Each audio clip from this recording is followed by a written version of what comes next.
Remember this post? I couldn't find a single PlayStation talking head that touched this video in detail, the one about the fireside chat. Do you remember how once I posted Rambling on Deck's little clip, how a bunch of so-called PlayStation, I don't know, aficionados, let me call them that, started to run all kinds of interference, talking about all kinds of different things that have nothing to do with it? Do y'all remember that? I'm scrolling on Twitter. Porter Rock puts a clip of Herman Holst's comments about taking tentpole titles off console. I told y'all that it seemed like a bunch of PlayStation users did not see this fireside chat. This is a 28-minute, presentation that the executives actually did.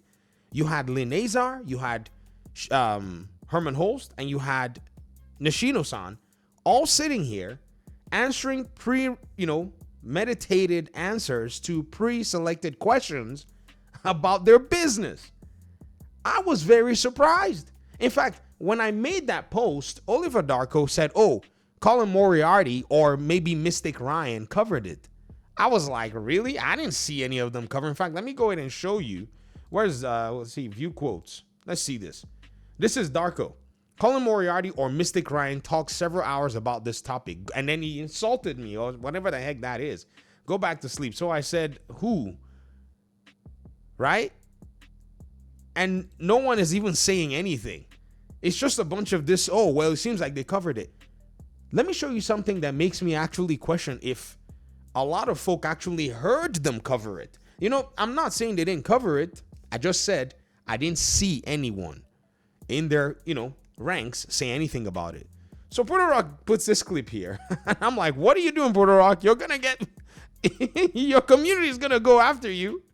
And listen to what Herman Holst says about their off-console efforts. And you're quite right that we're continuously exploring new ways for players to interact with their franchises. It's important to realize that we're really thoughtful about bringing our franchises off console to reach new audiences, and that we're taking a very measured, a very deliberate approach in doing that. Particularly on the single player side, our tentpole titles, there's such a differentiated, the point of differentiation, I should say, for the PlayStation console.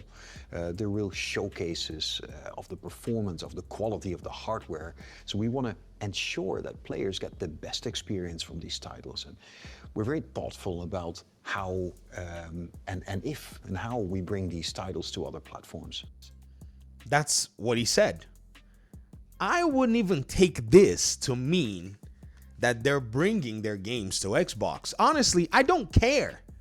Because already, as someone who is on PC, and the way we PC gamers are renegade, and I've been telling a lot of Xbox gamers, you need to dial into this mindset. This way, there's no game that is going to be kept too long away from you because you're about to have PC anyways. So this fireside chat is more for PlayStation users that they probably want to ease their minds than you, the Xbox gamer. That's why when I see Xbox gamers saying, oh, it seems like these games are going to come, I'm like, yo. These games are going to show up on Xbox whether anybody likes it or not, and PlayStation is going to like it because they get to sell games. But that's not even the crux of the issue. Look at Porter Rock's audience saying, you already watched this interview months ago, right? What? What's crazy is right after this interview, Helldivers 2 was announced. When Porter Rock made that video saying PlayStation is taking Helldivers 2 to Xbox, while it hasn't even considered giving Helldivers 2 to PlayStation users on its most premium subscription, whereas Xbox gives all of its games to its most premium subscription audience. This user here, Alucard Keels, said, how do you know they're not just talking about PC and Nintendo Switch 2? And then all the handhelds. What are you talking about?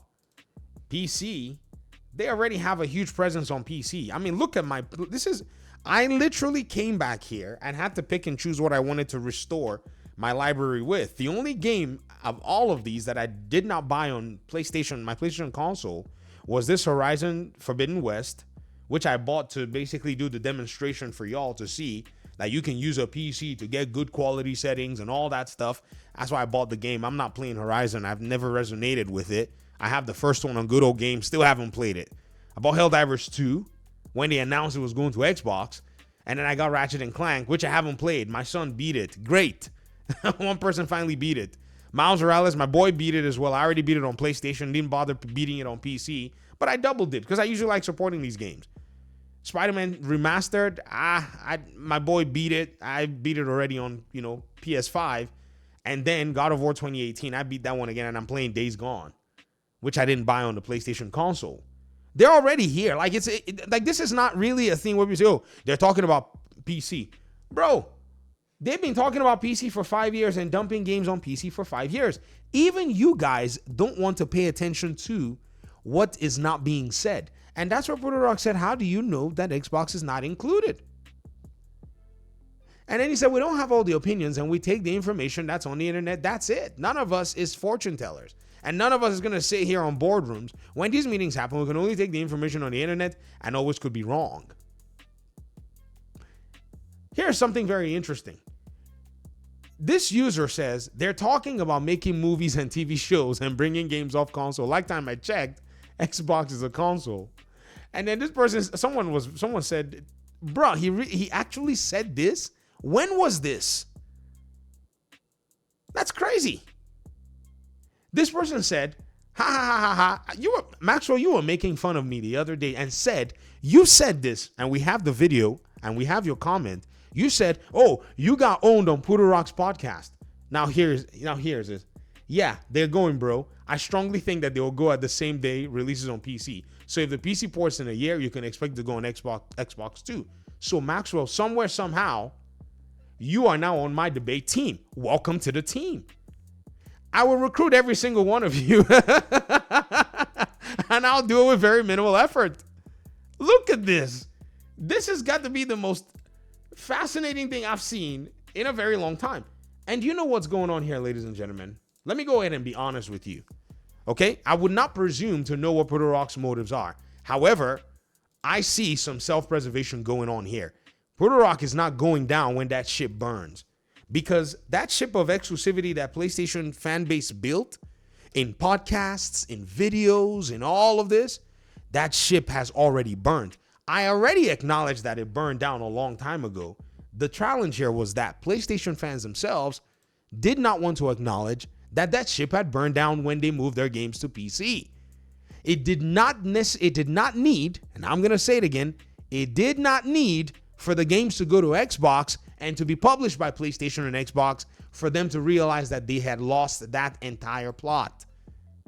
So now that it's actually inching closer and closer to the feared possibility, because right now we're no longer saying, oh, well, the goalpost has moved. And now that the goalpost has moved all the way to the stands,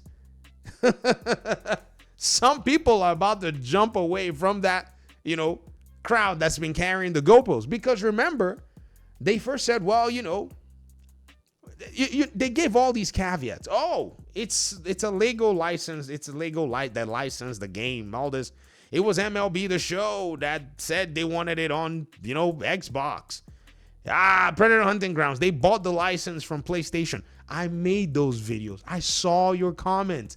You guys were dragging me in that Predator Hunting Grounds one. You all dragged me. I made that video. I was like, look, a PlayStation game. You guys said you're a fool. You're an idiot. PlayStation did not publish it. I took the video down. I made an L video, big fat L video. I ate my L that day. Now that the Helldivers 2 game is being published by PlayStation themselves, I will now go back and review that video. It's still there on this channel. And I'm going to make another video about it because the inevitable was coming. And you all made those comments and you gave me free material back then. And Puerto Rock wants to jump ship and leave all of you here. I recommend that you all jump right now. Get a gaming PC and just be like, you know what? I'm going to PC. Do that thing that I see some of you doing out there. Say, oh, you know what? Forget it, man. I'm going to go to PC. Do it. That's probably your safest bet because y'all done dug a hole so deep with some intellectual weirdness that I got to ask myself and say, what in the world and where in the world did all this come from? that user that said he said this, that user is basically the reason why I made this video. It's not about all the other stuff. The fact that they were surprised that Herman Holtz actually insinuated that particular aspect, yeah, that kind of puts you in a position where you get to think and say, you know what? Perhaps there are folk that are probably not aware of what's going on within the ranks of PlayStation and within the ranks of what their business model and business structure is. They probably are just listening to some kind of a, what do you call it? Some kind of an echo chamber or a bubble that they're not even aware that PlayStation has segmented itself so heavily in the market, right? As a multi-platform publisher, and they've just been following these silly caveats. Oh, it's only on Steam. Oh, it's only on Epic. Dude, PlayStation gave away the farm. The moment Xbox decided they were going to use Windows, that even made it even worse. In fact, some people were finally realizing that it dawned on them when Xbox was like, oh yeah, when Sarah Bond was like, we're going to make Windows the number one platform. Everybody, that's when a lot of people find that it was already too late. It was 22, 24 games already too late. If exclusivity was something that you were, holding dear. That's why a regular on Puderok's podcast, that's why he crashed out. Because I remember when I was on that podcast and he's, my fellow West African brethren, he was basically bad-mouthing me in the comment section saying, oh, he got taken to school, didn't do his assignment. A 2M, you said that? Well, I'm glad everybody probably saw that you don't necessarily concern yourself with a gaming platform for what the platform can offer other than exclusivity. And you came out and you confessed. At least you came out and you were open and honest with your position, but you see that position was already dead like 5 years ago.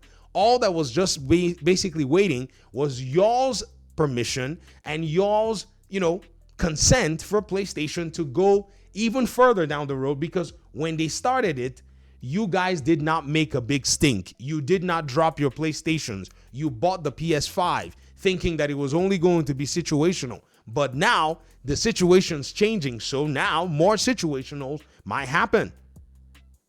And like I said, even I wouldn't even conclude that they'd bring these games to the traditional Xbox console. However, Xbox is going to have access to them on its console. And if PlayStation gets ahead of it and brings a game, so what? Xbox done already copped the whole freaking thing anyways. So the ball is in their court at this moment in time. Because if Xbox takes an aspect of exclusivity, even let's say 80%, 20%, they then pretty much are the ones that have access to exclusivity that a PlayStation only user cannot get their minds around. Do you understand what I just said? If Xbox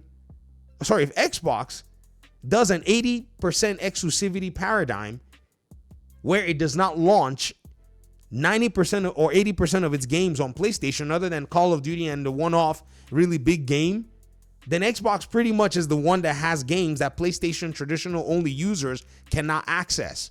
If exclusivity is what you were trying to actually go for, that's the chess move you should have probably been looking for. Because right now, the PlayStation user doesn't have access to South of Midnight, Avowed, or Starfield. Have y'all considered that? But by this holiday season, the Xbox user is literally going to be going home with a box full of PlayStation games should they want it. And even third-party money-hatted PlayStation games as well. That's why many of these folk are surprised that this is even happening.